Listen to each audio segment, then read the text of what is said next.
எனக்கு அன்பானவர்களே, இதோ உங்கள் அற்புதம் நிகழ்ச்சியின் மூலம் உங்களை சந்திப்பது மிகுந்த மகிழ்ச்சி அடைகிறேன். ஆண்டவர் நம்முடைய வாழ்க்கையில் இன்றைக்கும் அற்புதங்களை செய்கிறார். அவர் நம்மையும் மற்றவங்களுக்கு ஆசீர்வாதமாக அற்புதங்களாக மாற்றுகிறவராக இருக்கிறார். தேவன் செயல்படுகிற விதத்தை பார்க்கும்போது அவர் நம்மளை உருவாக்குறார். ஏசாயா 43 அதிகாரத்தில் சில வசனங்களை உங்கள் கவனத்துக்கு கொண்டு வர விரும்புகிறேன். ஏசாயா 43:1 சொல்லுது, இப்பொழுதும் யாக்கோபே உன்னை சிருஷ்டித்தவரும் இஸ்ரவேலே உன்னை உருவாக்கினோருமாகி கர்த்தர் சொல்லுகிறதாவது, பயப்படாதே, உன்னை மீட்டு கொண்டேன், உன்னை பேர் சொல்லி அழைத்தேன், நீ என்னுடையவன். 1ஆம் வசனம் ரொம்ப அருமையான விஷயங்களை சொல்லுது. கர்த்தர் நம்மை சிருஷ்டித்தவர். சிருஷ்டிக்கிறதுனா என்னென்னா, பூமியில் வரத்துக்கு முன்னாடி தேவனுடைய மனதிலே முதலாவது அவர் நம்மை சிருஷ்டித்தார். அவர் மனசில் நம்ம இருந்தோம். அவர் மனசில் இருந்துட்டு தான் அப்புறம் இந்த பூமியில் வரும்.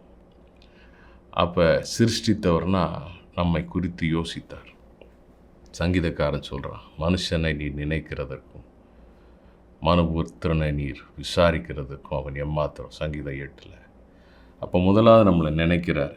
அவர் மனசில் நம்மளை தோன்ற வைத்தார். ரெண்டாவது நம்மளை உருவாக்குறார். உருவாக்குறதுன்றது தாயின் கருவிலே ஒரு நாள் நாம் உருவாக்கப்பட்டோம். சங்கீதம் 139 என் கருவை உம்முடைய கண்கள் கண்டதுன்னு. எப்படி பாருங்கள், என் அவயவங்களில் ஒன்றாகிலும் இல்லாத போதே அவைகள் உருவேற்படும் நாட்கள் உம்முடைய புஸ்தகத்தில் எழுதியிருந்ததுன்னு சொல்கிறார். அப்போ தாயின் கருவிலே நம்ம உருவாக்குறார். மூணாவது, இந்த பூமியில் பிறந்த பிறகு அவர் நம்மை மீட்டு கொண்டார், ரட்சித்தார். ரட்சிப்புன்றது ஒரு மனுஷன் கிறிஸ்துவை தன் சொந்த இரட்சகராய் ஏற்றுக்கொள்வது. இந்த ரட்சிப்பை பெற்றுக்கொள்வது போல ஒரு உன்னதமான பாக்கியம் எதுவுமே இருக்க முடியாது. ஏனென்றால் மனிதன் பாவத்துக்கு மரித்து பாவத்திலிருந்து மன்னிக்கப்பட்டு புது சிருஷ்டியாய் கிறிஸ்துவுக்குள் மாற்றப்படுகிறான். ஒரு புதிய ஆரம்பம். அதுக்கு முன்னாடி அவன் வாழ்க்கையெல்லாம் கடந்த காலம்லாம் அழிஞ்சிச்சு. 2 கொரிந்தியர் 5:17 சொல்கிற மாதிரி, ஒருவன் கிறிஸ்துவுக்குள் இருந்தால் புது சிருஷ்டியாக இருக்கிறான், பழையவைகள் ஒழிந்து போயின, எல்லாம் புதிதாயின. அப்போ தான் சொல்கிறார், பயப்படாதேன்னு. ஏன்னா ரட்சிக்கப்படுறதுக்கு முன்னாடி ஒரு மனுஷன் பயத்தில் இருக்கலாம், என் வாழ்க்கை எப்படி இருக்க போதோ, எதிர்காலம் எப்படி இருக்க போதோ.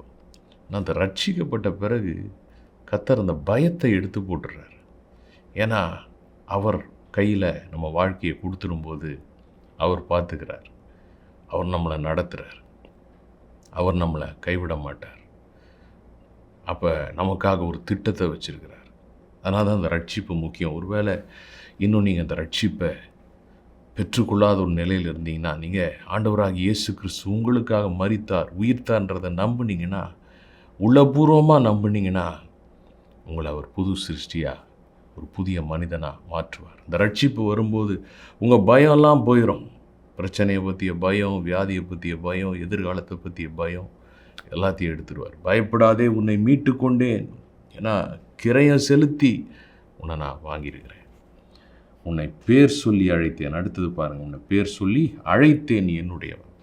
4வது அழைப்பை கொடுக்குறார். அழைப்புன்னா என்னென்னா, அவருக்காக நம்ம பயன்படும்படியாக. நீங்கள் என்னை தெரிந்து கொள்ளவில்லை, நான் உங்களை தெரிந்து கொண்டேன்னு யோவான் 15 சொல்கிறார். ஏன்னா நம்ம கனி கொடுக்கணுமா, அதுதான் அந்த யோவான் 15:16 சொல்லுது. அப்போ அதுக்காக கடவுள் நம்ம அழைக்கிறார். இந்த அழைக்கிறது ஒரு முக்கியமான காரியம். அப்போ 4 விஷயம் பார்க்குறோம். மனசில் நம்மளை சிருஷ்டிக்கிறாரு, தாயின் கருவில் உருவாக்குறாரு, 3வது பூமியில் பிறந்த பிறகு நம்மளை ஏற்ற காலத்தில் ரட்சிக்கிறார், 4வது நம்மை அழைக்கிறார். அவருடைய அழைப்பு. அந்த அழைப்பை பெற்ற பிறகு 2ஆம் வசனம் சொல்லுது பாருங்கள், நீ தண்ணீர்களை கடக்கும்போது நான் உன்னோடு இருப்பேன், நீ ஆறுகளை கடக்கும்போது அவைகள் உன்மேல் புரளுவதில்லை, நீ அக்கினியில் நடக்கும்போது வேகாதிருப்பாய், அக்கினி ஜுவாலை உன் பேரில் பற்றாது. இது வரைக்கும் கேட்டதெல்லாம் நல்லா இருந்துச்சு சார். ஆனால் அந்த 2ஆம் வசனம் பார்த்தீங்கன்னா, ஐயோ நெருப்பில் நடக்கிறதா, தண்ணீரை கடக்கிறதா, அது ரொம்ப கேட்குறதுக்கே கஷ்டமாக இருக்குது, ரொம்ப சவால்களை குறித்து பயங்கரமாக இருக்கே அப்படின்னு சொல்லிட்டு.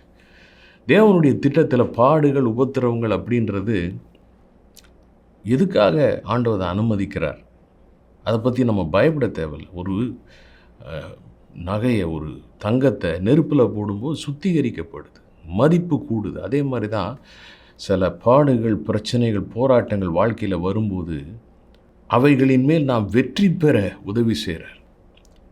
ரோமர் 5ஆம் அதிகாரத்தில் பவுல் இதை பற்றி எழுதுகிறார். உபத்திரம் பொறுமையை உண்டாக்குது. பொறுமை பரீட்சையை உண்டாக்குது. பரீட்சைன்னா என்னென்னா ஒரு நல்ல தன்மை, அப்ரூவ்டு கேரக்டர். ஒருத்தவங்களுடைய சுபாவம் அது பரீட்சிக்கப்பட்டு அவர்கள் சிறந்தவர்கள் என்கிற ஒரு தன்மையை பெற்றுக்கொள்கிற நிலை. அப்புறம் நம்பிக்கையை உண்டாக்குகிறது. அதனால் இந்த பாடுகள், பிரச்சனைகள் இவளை கண்டு நம்ம பயப்படக்கூடாது. கர்த்தர் நம்மளை ரட்சித்தார், நம்மளை அழைத்திருக்கிறார்னா, சில காரியங்கள் நம்ம வாழ்க்கையில் நடக்குதுன்னா அதை கொண்டு அவர் உருவாக்குறார். நம்மளை தாழ்த்த கற்றுக்கணும், பொறுமையாக இருக்க கற்றுக்கணும், அவரை சார்ந்து கொள்ள கற்றுக்கணும். எதாக இருந்தாலும் அவருடைய வார்த்தையை நம்ப கற்றுக்கணும். அவரிடத்துல பேசி ஜெபிச்சு அவர்கிட்டருந்து பதில்களை பெற்றுக்கொள்கிற அந்த மனநிலைக்குள்ளார நம்ம வந்துடணும். அதுக்காக தான் அந்த தண்ணீர்கள், இந்த அக்கினி. ஆண்டவர் சொல்லார், இதெல்லாம் நீ ஊடுருவி போகும்போது இது ஒன்றும் செய்யாது, உண்மையில் புரளாது. அக்கினி நடந்தால் நீ வேக மாட்ட. ஆனால் எதுக்காக இந்த அக்கினி? அவர் நம்மை உருவாக்குகிறார். ஒரு குயவன் களிமண்ணை எடுத்து தண்ணியை ஊற்றி பிசைஞ்சு மிதித்து அதுக்கப்புறம் ஒரு சக்கரத்தில் வச்சு அருமையாக உருவாக்குறார் பாருங்கள். அந்த களிமண்ணுக்கு உயிர் இருந்துச்சுன்னா வலிக்கும்ல, ஆனால் அதுக்கு அந்த ட்ரீட்மெண்ட்லாம் கொடுத்தா தான் கடைசியில் ஒரு பானை வருது. அது மாதிரி அவருடைய கரங்கள் உருவாக்கும் கரங்கள். இன்றைக்கும் கூட அப்படி கர்த்தர் உருவாக்கி அப்படி தான் அந்த வேத பாத்திரங்களை உருவாக்குனார். நம்மையும் அப்படி தான் உருவாக்குறார். அதுக்கு ஒரு சாட்சியாக ஒரு நேர்முக காணல், ஒரு சம்பாஷணை, டிஸ்கஷன் அருமையான பாஸ்டர் ஜான் சாம் ஜாய்சன் அவர்களோட நம்ம பார்க்க போகிறோம். போன வாரம் பார்ட் 1 பாகம் 1 பார்த்தோம். இன்றைக்கி பாகம் 2 பார்க்க போகிறோம். பார்த்து ஆசீர்வதிக்கப்படுவோம்.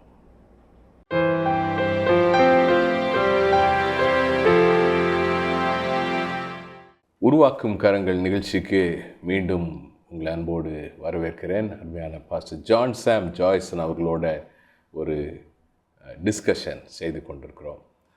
இதுவரைக்கும் எப்படி அவங்களுடைய சிறு பிராயத்தில் தேவன் அவர்களை சுகமாக்கினார், படிப்படியாக எப்படி அவரை அறிந்து கொள்ள உதவி செய்தார், முக்கியமாக தேவனுடைய சித்தத்தை தெரிந்து கொள்ள எப்படி ஆண்டவரே வழி நடத்துகிறாரு. அவரை நம்ம நம்பினா போதும், ஆண்டவரிடத்துலேருந்து எஸ் அப்படின்ற ஒரு பதிலை பெற்றுக்கொள்ள எவ்வளோ விரும்புகிறோமோ, அதுபோல் அதை விட அவர் நோன்னு சொல்லும்போது நம்ம நம்பி ஏற்றுக்கொள்ளும்போது அதனுடைய மகிமை நாம் மற்றவர்களுக்கு ஆசீர்வாதமாக மாறுவோம். இதுதான் இது வரைக்கும் நம்ம பார்த்ததனுடைய சம்மரி. தொடர்ந்து சில காரியங்களை கேட்க விரும்புகிறேன். உங்களுடைய தகப்பனார் ஒரு பெரிய வண்டர்ஃபுல் பைபிள் டீச்சர் அப்படின்னு கேள்விப்பட்டிருக்கிறேன். அண்ட் அஃப்கோர்ஸ் உங்களுடைய தம்பி பாஸ் டேவிட் சாம் அவர்களோட இன்டர்வியூ பண்ணும்போது அவங்க நல்ல சாங் ரைட்டர் அப்படின்றத குறித்தும் ஷேர் பண்ணாங்க. ஸோ நீங்களும் ஃபேமிலியில் நல்ல சாங் ரைட்டர்ஸாக இருக்கிறீங்க. அதில் முக்கியமாக உங்களுடைய பாடல் அழகான கண்கள் என்னை கண்டதாலே எல்லாருக்குமே ஒரு பெரிய ஆண்டவருடைய அன்பை அதிகமாய் ருசிக்க வைக்கிற ஒரு பாடலாக இருந்திருக்கிறது. அநேகருக்கு உங்களையும் அறிமுகப்படுத்தின ஒரு பாடல் நான் நினைக்கிறேன். அந்த பாடலை எப்படி கர்த்தர் உங்களுக்கு கொடுத்தார்? பாடல் எழுதுகிற அந்த கிருபை எப்படி வெளிப்பட தொடங்கினது? பாடல் எழுதுகிற கிருபை நான் ஏற்கனவே சொன்னது போல் அந்த 12th படிக்கும்போது அந்த நைட் ஆண்டவர் சமூகத்தில் அழுது, அதுக்கப்புறம் என்னை அறியாமலே ஆண்டவர் கொஞ்சம் கொஞ்சமாக கீபோர்டெலாம் வாசிக்க வச்சாங்க. வாயில் அப்படியே வார்த்தைகளை கொடுத்து பாட வச்சாங்க. ஆரம்பத்தில் அந்த வார்த்தையெல்லாம் செட்டே ஆகாது. அதுக்கப்புறம் கொஞ்சம் கொஞ்சமாக ஆண்டவர் பாட வச்சாங்க. அழகான கண்கள் பாட்டு வர்றதுக்கு முன்னாடி 4 ஆல்பம் ரிலீஸ் பண்ண ஆண்டவர் வச்சாங்க. அது வெளியே யாருக்கும் தெரியாது. வெளியே தெரியாது மீன்ஸ் எங்கள் சர்ச் பீப்புளுக்கு மட்டும் தெரியும். கொஞ்சம் பேருக்கு எக்ஸ்ட்ரா கொஞ்சம் பேருக்கு தெரியும், அவ்வளோதான். அது பெரிய ரீச் இல்லை. ஆனால் ஆண்டவர் எனக்கு ப்ராமிஸ் கொடுத்தாங்க, நான் தீங்கு நாளில் உன்னை கூடாரத்தில் மறைத்து வைத்து கண்மலை மேலே உயர்த்துவேன். ஆரம்பத்தில் கொஞ்சம் ஃபீல் பண்ணேன், என்ன ஆண்டவர் நீங்கள் தான் பாட்டு கொடுக்குறீங்க, ஆனால் அது வெளியே வர மாட்டேங்குது. ஆனால் அதுக்கப்புறம் அதை குறித்த எண்ணத்தெல்லாம் ஆண்டவர் தூக்கிட்டார். அந்த எண்ணத்தை தூக்கிட்டு ஆண்டவர் உயர்த்தினார். அழகான கைகள் 2015 நான் கடந்து வந்த பாதை தான் பாட்டு. நான் அது சின்ன வயசில் மரண படுக்கையில் இருந்தது, ஏன்னா வேஸ்ட்டுன்னு சொன்னது. எசேக்கியேல் 16:6 ஒரு சாட்டர்டே ஆஃப்டர்நூன் படிச்சுட்ருக்கேன். நான் உன் அருகே கடந்து வந்த போது மிதிக்கப்படுவதற்கு எதுவாய் உன் ரத்தத்தில் கிடந்த உன்னை பார்த்து பிழைத்திரு என்று சொன்னேன். ஸோ அந்த வேர்டு படிக்கும்போதே என்னை அறியாமலே உடைய ஆரம்பிச்சிட்டேன். ஆண்டவர் பேச ஆரம்பித்தாங்க. நான் மட்டும் ஒன்றும் பார்க்கலன்னா நீ இல்லை அப்படின்னு. எனக்கு அப்போ அவரை வந்து ஏதோ கொஞ்சம் பேசணும், எனக்கு வேர்டு என்ன வேர்டு போடணுன்னே தெரியல. அப்போ தான் அப்படி அழகான கண்கள் அப்படி சொல்லிட்டு அப்படியே பாடி முடிச்சிட்டேன். அப்படியே ஒரு ஃப்ளோவாக அப்படியே ஃப்ளோவாக கிட்டார் இருந்துச்சு, அப்படியே பக்கத்தில் ஃபோன் எடுத்து ரெக்கார்ட் பண்ணேன். அப்படி அந்த பாட்டு இப்படி ரீச் ஆகணும்லாம் எனக்கு தெரியல. ஏன்னா ஆல்ரெடி அதுக்கு முன்னாடி 4 ஆல்பம் போட்டதுனால அதில் இதே போல் ஒரு சாங். அது அடுத்து சர்ச்சில் பாடினேன். சர்ச்சில் எல்லோரும் அழ ஆரம்பிச்சிட்டாங்க. யூத் ஃபெஸ்ட் நாங்கள் எவ்ரி இயர் நடத்துவோம். அந்த இயர் யூத் ஃபெஸ்ட்டில் இந்த சாங்கை வந்து பாடுறோம்.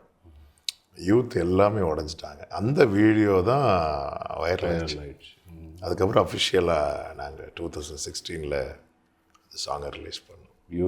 Beautiful testimony, praise God. So இப்போ இந்த பாடல் உங்களுக்கு அப்படியே ஒரு ஃப்ளோவாக வந்தது. இப்போ அதுக்கு பிறகு அநேக பாடல்களை கர்த்தர் உங்களுக்கு கொடுத்துருக்கிறார். நீங்கள் எல்லா பாடல்களும் இப்படி வார்த்தைகள் உங்களுக்கு இப்படியாக தான் வருதா? இல்லை, ஏன்னா 2 விதத்தில் பாடல்கள் எழுதுகிறாங்க. உட்கார்ந்து பாடல்களை வசனங்களை தியானித்து எழுதுகிற ஒரு அனுபவம் இருக்குது. சிலருக்கு ஆண்டவர் மாதிரி ஒரு ப்ராஃபிட்டிக் கிரேஸ் மாதிரி சாங்ஸ் அப்படியே ஃப்ளோ ஆகுது. ஸோ எப்படி உங்களுக்கு இப்போ பாடல்கள் வருது? எனக்கு வந்து மெடிடேட், அதாவது ப்ரைஸ் பண்ணிகிட்டு இருக்கும்போது நான் உட்காந்து எழுதிட மாட்டேன். எனக்கு பாட்டு வராது. ஏன்னா இந்த கிஃப்ட் வந்து அவர் நான் அழுது கேட்கும்போது என்னை ஓப்பன் பண்ணி கொடுத்துறார். ஸோ நிறைய பாட்டு வந்து ப்ரேயர் பண்ணிகிட்டு இருக்கும்போதே, ப்ரைஸ் பண்ணிகிட்டு இருக்கும்போதே அப்படி வந்துடும். சில பாடல்கள் வந்து மெடிடேட் பண்ணிகிட்டு இருக்கும்போது, இப்போ ரீசெண்டாக கூட ஒரு சாங் ரிலீஸ் பண்ணேன், நானோ கர்த்தாவே அப்படின்னு ஒரு பாட்டு, சங்கீதம் 31. அது படிச்சுட்டு இருக்கும்போது அப்படியே ஓப்பன் ஆச்சு.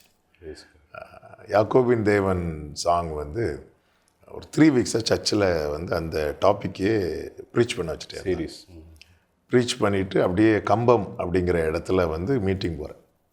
நெக்ஸ்ட் டே மீட்டிங், முந்தின நாள் நைட்டு. சரி கொஞ்ச நேரம் ஒர்ஷிப் பண்ணலான்னு ஆண்டவர் அப்படியே ஒர்ஷிப் பண்ண வைக்கிறாங்க. அப்படியே அந்த 3 வாரம் ப்ரீச் பண்ணது அப்படியே ஒரே பாட்டாக ஆவிலேருந்து அப்படியே வருது. ஆமாம் ஆமாம். ஸோ அது ரிலீஸ் பண்ணி, அந்த ரிலீஸ் பண்ண டே அன்னைக்கு திருச்சியில் இருக்கிறேன். ஆமாம் ஆமாம், நம்ம சர்ச்சில். ஆமாம், அவங்க சர்ச்சில் அன்னைக்கு ஈவினிங் தான் அது சாங் ரிலீஸ் பண்ண. அது பிறந்த நாள் முதலாய் சாங் வந்து எங்கள் அப்பா இறந்து கரெக்டாக 1 இயர். அந்த டைம் அதான் மெதுவான தென்றல் கொடுங்காற்றாய் மாறி அடித்த வேளையிலும் கீழே விடவில்லை. இப்படி எல்லா பாட்டுக்கு பின்னாக ஆண்டவருடைய அன்பை ரொம்ப டேஸ்ட் பண்ண வச்சுருப்பான். Praise God, glory to God. Wonderful. ரொம்ப அருமையான சாட்சியாக அது இருக்கிறது. இப்போ கர்த்தர் நம்மை ஆசீர்வதிக்கிறார், நம்மை ஆசீர்வாதமாய் மாற்றுகிறார். அப்படி கர்த்தர் நடத்திட்டு இருக்கும்போது ரொம்ப முக்கியமான காரியம், நம்ம கர்த்தர் அழைத்திருக்கிற அழைப்பில் நிலைத்திருக்கிறது.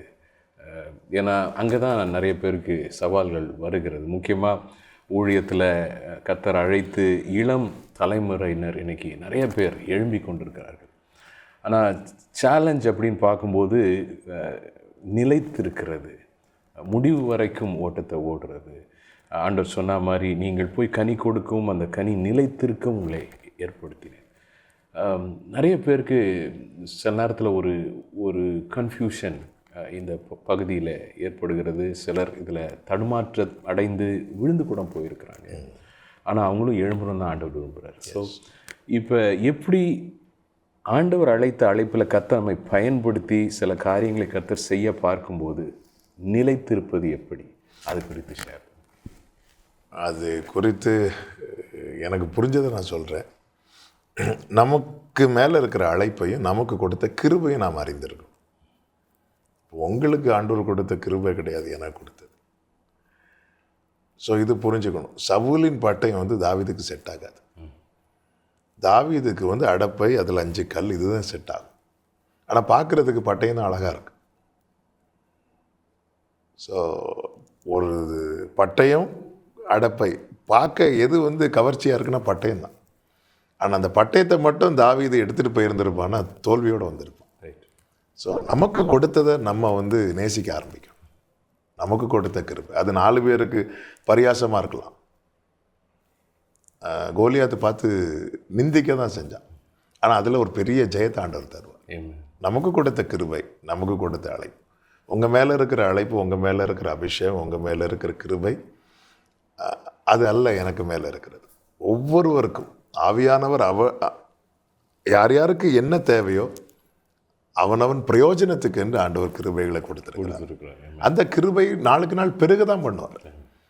அது கிருபை மேலே கிருபையை கத்தர் அப்படி தான் வளர பண்ணுவார், பெருக பண்ணுவார். யோசேப்பு முதல்ல சொப்பனம் பார்க்கிறவனாக இருந்தான், அப்புறம் சொப்பனத்துக்கு அர்த்தம் சொல்லுகிறவனாக இருந்தான், அதுக்கப்புறம் அர்த்தம் சொல்லி அதை எப்படி நடத்த வேணும் அப்படிங்கிற ஞானத்தையும் கொடுக்குறவனாக இருக்கான். எல்லாமே இது வந்து ஒரே நாளில் நடக்கலை, இது நாளுக்கு நாள். அப்போ நமக்கு கொடுக்கப்பட்ட கிருபை இது பார்த்துட்டோன்னா நமக்கு இந்த பொறாமை வராது. அவங்கள மாதிரி நான் பண்ணணும், இவங்கள மாதிரி நான் பண்ணணும் அப்படிங்கிற எண்ணம் வராது. எல்லாரும் நடுகிறவர்களாக இருந்தால் நீர்ப்பாய்ச்சையாக இருப்போம்.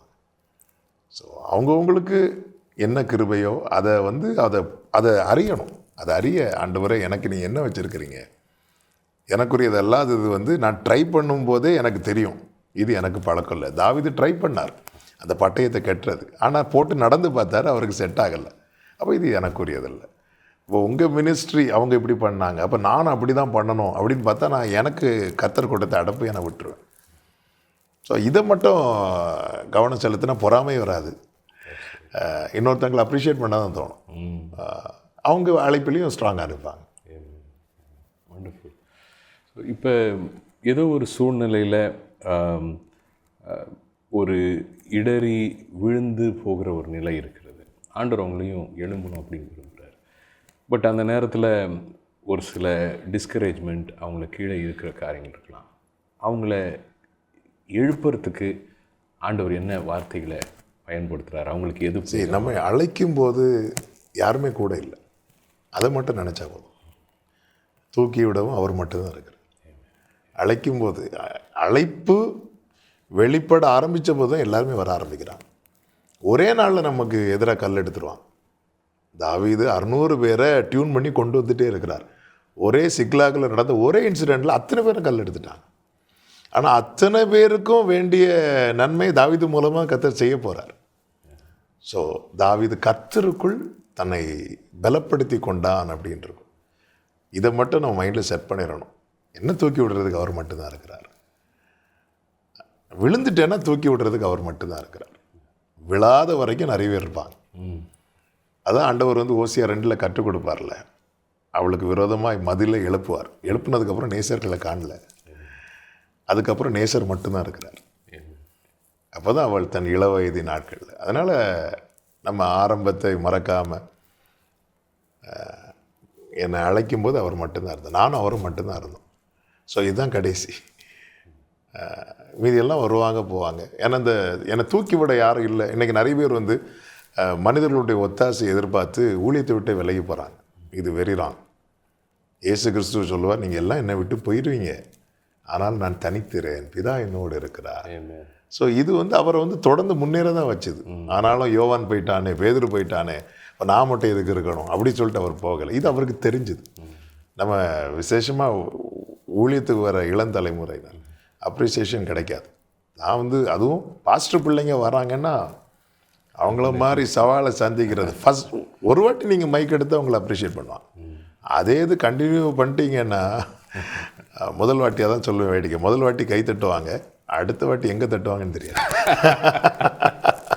ஆனால் நம்ம நின்றுட்டோன்னா அந்த அங்கீகாரம் கிடைக்கிறது வர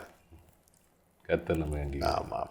தாவீதுக்கு அங்கீகாரம் கிடைக்கிறது வர சிங்கத்தை கொன்னது, கரடி கொன்னதெல்லாம் தாவீது மட்டும்தான் சொல்கிறார், வேறு யாருமே சொல்லலை. அதுக்கப்புறம் தாவீது சைலண்ட் ஆகிட்டார், ஸ்திரீகள் பாட ஆரம்பிச்சிட்டாங்க. ஸோ இதில் கர்த்தரை மகிமைப்படுத்துறதும் நம்ம தாழ்மையில் நிலைத்திருக்கிறதும் ஒரு முக்கியமான ரோல் நம்முடைய வாழ்க்கையின் பாதையில். ஊழியத்தில் இருக்கிறவங்களுக்குன்னு மாத்திரம் இல்லை, பொதுவாகவே ஆண்டவருடைய கிருபை வந்து தாழ்மை உள்ளவனுக்கு அவர் கிருபை அளிக்கிறார் அப்படின்றது. நிறைய பேர் வேதத்தில் கூட கர்த்தர் உயர்த்தும் போது அவருடைய வாழ்க்கையில் கொஞ்சம் ஷேக் உண்டாகிறத பார்க்குறோம். அப்போ மீண்டும் திரும்ப கர்த்தர் அவங்கள ரீசெட் பண்ணுறாரு. ஸோ இதை குறித்து தானே உங்களுடைய காரியங்களை ஷேர். அது எல்லாருக்குமே வரும், அதுக்கு யாருமே விதிவிலக்கு கிடையாது. பைபிள்லேயே நிறைய பேர் பார்க்கலாம். அப்போ நம்ம எல்லாம் ஒன்றுமே கிடையாது. ஆனால் வந்து நம்மை அவர் கையில் எடுத்து யூஸ் பண்ணுறார். அவர் கீழே வச்சுட்டா நம்ம ஒன்றுமே இல்லை. இந்த ஒரு எண்ணம் மட்டும் நாம் பயன்படலை, அவர் கையில் எடுத்து பயன்படுத்துகிறார். அந்த அடப்பைக்குள்ளே 5 கல் இருக்குது. அந்த கல் தான் குறிப்பிட்ட கல் தாவீது கையில் வந்துச்சு, அது யூஸ் ஆச்சு. அதனால் பாரு, ஒன்றை விட்டு என்ன தெரிந்தெடுத்தார் அப்படி சொல்லிட்டு அது மேன்மை பாராட்ட முடியாது. அதனால் அவர் கையில் எடுத்தார். அவர் கை போட்டது நான் மாட்டினேன், யூஸ் பண்ணார். அவர் எப்போ வேணாலும் கீழே வைக்கலாம், எப்போ வேணாலும் அவர் கீழே வச்சுட்டார், நான் முடிஞ்சு. சவுல் நினச்சிருப்பார் நம்மளை விட உயரமான மனுஷன் கிடையாது, அதனால் வந்து நம்மளை விட்டு அவருக்கு ஆளுன்னு நினச்சா. ஆண்டவர் ஆட்டுத்தொழுத்திலேருந்து ஒருத்தனை தூக்கிட்டு வர்றார். ஸோ ஆண்டவர் வந்து கீழே வச்சா அதுக்கப்புறம் புதுசாக எதுவுமே நமக்கு கிடையாது, அதோடு முடிஞ்சு. பழைய கதையை சொல்லிகிட்டு இருக்கலாம், நான் ஒரு காலத்தில் இப்படி பண்ணோம் இப்படி பண்ணோம், கடைசி வரை ஓடணும்னு அவர் கையில் இருக்கணும், அவருடைய கையில். அது அவர்கிட்ட தான் இருக்குது. ஆமென். ஸோ அதில் நம்ம ஃபோக்கஸ்டாக இருந்தாலே நமக்கு போதுமானது. பல சூழ்நிலைகளை நீங்கள் ஊழியத்தின் பாதையிலும் தனிப்பட்ட வாழ்க்கையிலும் சந்திச்சிருப்பீங்க. அதில் ஆண்டவருடைய வார்த்தை தான் நம்மை தூக்கி கட்டி எழுப்புகிறது, மதில்களை தாண்ட செய்யுது. அப்படி உங்கள் வாழ்க்கையில் ரொம்ப நீங்கள் ஷேர் பண்ண விரும்புகிற ஒரு சம்பவம், எப்படி ஆண்டவருடைய வார்த்தை ஆண்டவர் உங்களோட பேசி அந்த நேரத்தில் உங்களுக்கு ஒரு விக்டரியை கொடுத்தாருன்றதை ஷேர் பண்ணுறேன். நான் நிறைய உண்டு. அதில் ஒரு காரியத்தை சொல்கிறேன். என்னுடைய ஆல்பம், ஒரு 2வது ஆல்பம், ஃபஸ்ட்டு 4 ஆல்பம் நானே இதை மியூசிக் பண்ணேன். ஏன்னா அப்போ எனக்கு வெளியே கொடுத்து பண்ண எதுவுமே தெரியாது, ஃபினான்ஷியலும் அது ரொம்ப எக்ஸ்பென்சிவ். அதனால் எனக்கு தெரிஞ்சதெல்லாம் வச்சு பண்ணேன். அப்போ 2வது ஆல்பம் பண்ணும்போது நைட் இருந்து ஃபீல் பண்ணிகிட்ருக்கேன். 2nd 3rd தெரில, நைட் ஒரு 1 o'clock இருக்கும். அப்போ ஆண்டவரே, எப்படி ஆண்டவரே, எனக்கு இந்த மார்க்கெட்டிங் பண்ணலாம் தெரியாது, எனக்கு அது பிடிக்கல. ஆனால் வந்து எனக்கு ஆசைப்படுறேன்ப்பா, என் பேர் வரணும்னு இல்லை, நீங்கள் தர பாட்டை 4 பேர் பாடணுன்னு விரும்புகிறேன். நீங்கள் தானே கொடுக்குறீங்க, நானாக எழுத தெரில, எனக்கு தெரியாது, நீங்கள் தான் கொடுக்குறீங்க. அப்போ இதை ஏன் 4 பேர் பாட மாட்டேங்கிறாங்க? இப்படியெல்லாம் அப்போ அறியாமல் காலம் அப்படி புலம்பிட்டு நைட்டு பேசிகிட்டு இருக்கும்போது, ஆண்டவர்கிட்ட அப்படி பேசிகிட்டே இருக்கும்போது ஆண்டவர் தெளிவாக பேசுகிறேன். தீங்கு நாளில் நான் உன்னை கூடாரத்தில் மறைத்து, அப்படி பேசிகிட்டு இருக்கும்போதே சொல்கிறாங்க, பேழைக்குள்ளே நோவை விட்டு கதவு போட்டுனதுனால. கதவு போட்டும்போது பேழை தரையில் தான் இருந்துச்சு. அந்த நோவாவை பேழையிலேருந்து வெளியே கொண்டு வரும்போது பேழை உயரத்தில் இருந்துச்சு. இதுதான் நான் உனக்கு செய்வேன், அப்படியே பேசினேன் என் லைஃப்பில் அந்த இரவு. அதுக்கப்புறம் என்னை ஆண்டவர் உயரத்துலேயே அப்படி அங்கே அந்த எண்ணத்தையே தூக்கிட்டார். ஸோ வேர்டு வந்து நமக்குள்ளே போராடுகிற எண்ணத்தையே இல்லாமல் ஆக்கிடும். இப்படி நிறைய சொல்லலாம் வார்த்தையால். எங்கள் அப்பா இறந்தப்போ, அப்பா இறந்து அப்படியே எங்கள் அப்பா அப்படி பாடி எப்படி இருக்குது, இப்படி இருக்கிறேன், மோசையோடு இருந்தது போல் அவங்க கூட இருப்பேன். நாங்கள் அப்படியே எழும்பிட்டேன். சரி, அதாவது ஹேண்டில் பண்ண முடியாத சுச்சுவேஷன் எல்லாம் வேர்டு. அதனால தான் எனக்கு வேர்டு வந்து எனக்கு ரொம்ப பிடிக்கும்.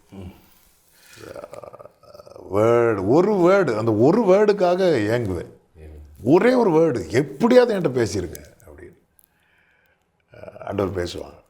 ஈவன் என் மகளை வச்சு கூட என்கிட்ட பேசியிருக்கிறான். அவளுக்கே தெரியாது, அந்த டைம் உள்ளே ஏங்கிட்டு இருக்கும் வேர்டுக்காக. அவன் ஏதோ சொல்லுவாள், டேடி அப்படின்னு சொல்லுவாள். அதில் அந்த ரேமா இருக்கும். வேர்டை மட்டும் ஒருத்தங்க வந்து முழுசாக நம்ப ஆரம்பிச்சிட்டாங்கன்னா அவங்க வந்து அவங்கள ஆண்டவர் தூக்கிட்டு போயிட்டே இருப்பார். யோபு சொல்கிற மாதிரி என்னுடைய அனுதின ஆகாரத்தை பார்க்கல முடிய வார்த்தையை நான் காத்துக்கொண்டேன். நீங்கள் சொன்ன காரியத்தில் முக்கியமாக அந்த வார்த்தையை தாகத்தோடு நம்ம ஆண்டவர் வார்த்தைக்காக ஏங்கும்போது ஒரு இடத்துலலாம் என் வாயை நான் ஆவென்று திறக்கிறேன்னு சங்கீதக்காரன் சொல்கிறார். அந்த ஒரு ஏக்கத்தோடு இருக்கும்போது கர்த்தர் அந்த ரேமாவை அனுப்புகிறார். இன்னொன்று சொல்லுவார், உங்களுடைய வாக்கின் மேல் நோக்கமாகி என் கண்கள் பூத்து போகிறது. அப்போ ஒரு அதில் ரேமாவை தேடி தேடி தேடி கண்ணு வலிக்குது. அந்த ஒரு ஹங்கர் தர்ஸ்ட், நீதியின் மேல் பசித்தாகம் உள்ளவர்கள். திருப்தி அடைவார்கள். அது மாதிரி அந்த வார்த்தையை கர்த்தர் அந்த தாகம் இருக்கிற இடத்துக்கு அனுப்புகிறாரு. அதை பிடிச்சிக்கும் போது அந்த வார்த்தை நிச்சயமாக கிரியை செய்யுது. வார்த்தை செய்ய வேண்டியதை செய்து முடிக்காமல் வெறுமையாக திரும்ப. ரொம்ப அருமையான சாட்சியை ஷேர் பண்ணிங்க. கர்த்தருக்கு மகிமை உண்டாகும். உங்களுக்கும் தேங்க் பண்ணுறோம்.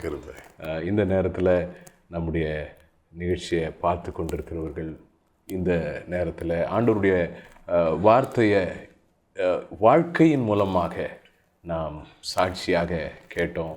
ஜாய்ஸ் அவருடைய வாழ்க்கையில் கர்த்தர் எப்படி செய்திருக்கிறார் என்று சொல்லி, நிச்சயமாக உங்களுடைய வாழ்க்கையில் நீங்கள் கடந்து போய் கொண்டிருக்கிற பாதைக்கு இந்த நாளிலே கர்த்தர் உங்களோடு பேசியிருக்கிறார் என்று நான் நிச்சயமாய் விசுவாசிக்கிறேன். உங்களையும் தெரிந்து கொண்டிருக்கிறார், உங்களையும் கட்டி எழுப்புவார். ஆகையினால் இன்றைக்கு கேட்ட காரியங்களை நீங்கள் பிடித்து கொள்ளுங்கள். உங்களுக்காக ஜெபிக்க போகிறோம். ஃபஸ்ட் நீங்கள் நம்முடைய நிகழ்ச்சியை பார்த்து கொண்டிருக்கிறவர்களுக்காக ஜெபிக்க கேட்க. எஸ், நல்ல தகப்பனை, இரக்கமுள்ள தேவனே, நீர் நல்லவர்.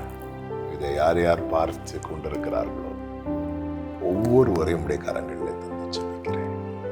நீர் முன்னறிந்து முன்குறித்து அழைத்திருக்கிறீர்கள். உங்கள் கிருபை பெரியது, பூர்வ காலம் முதல் இறுதியானது. ஆண்டவரே, நீர் எத்தனை நல்லவர். ஒவ்வொருவரையும் ஆசீர்வதிக்கிறார். ஆண்டவரே, நாங்கள் எவ்வளவுதான் ஆசைப்பட்டாலும் உங்கள் சித்தம் தான் மேலானது, மேன்மையானது. அதை அறிகிற உணர்கிற கிருபைகளை உடைய பிள்ளைகளுக்கு கொடுத்து உடைய சித்தத்துக்கு நேராக நடத்தும். என்ன நோக்கத்தை உடைய பிள்ளைங்க மேலே வைத்திருக்கிறீங்களோ அது நிறைவேற கர்த்தாவே நீர் அனுக்கிரகம் செய்து ஆசீர்வதி. நாங்கள் பேசுனது போல இந்த வார்த்தையின் மேலே முழுமையான நம்பிக்கையும் பற்றுதலும் உடையவர்களாய் வார்த்தையால் வாழ கர்த்தர் அனுக்கிரகம் செய்தார். இயேசுவின் நாமத்தில் பிதாவே, ஆமென். நிச்சயமாக கர்த்தர் உங்களை தொட்டிருக்கிறார், உங்களை ஆசீர்வச்சிருக்கிறாரு. நீங்கள் எழும்புறீங்க, கர்த்தருக்காக சாட்சியாய் பிரகாசிக்க போகிறீங்கன்னு நாங்கள் விசுவாசிக்கிறோம். அருமையான பாஸ்டர் ஜான் சாம் அவர்களுக்காக மீண்டும் கர்த்தரை துதிக்கிறேன். தொடர்ந்து உங்களுக்காக நாங்கள் ஜெபிப்போம். கர்த்தர் உங்களை தொடர்ந்து எழுப்பி இன்னும் தேசத்துக்கும் தேசங்களுக்கும் இந்த கடைசி கால சந்ததியில் உங்களை வல்லமையான கருவியாய் பயன்படுத்துவாராக. உங்களை இயேசுவின் நாமத்தில் வாழ்த்துகிறோம். பார்த்த அனைவருக்கும் எங்களுடைய வாழ்த்துக்கள். கர்த்தர் உங்களையும் ஆசீர்வதிப்பார்.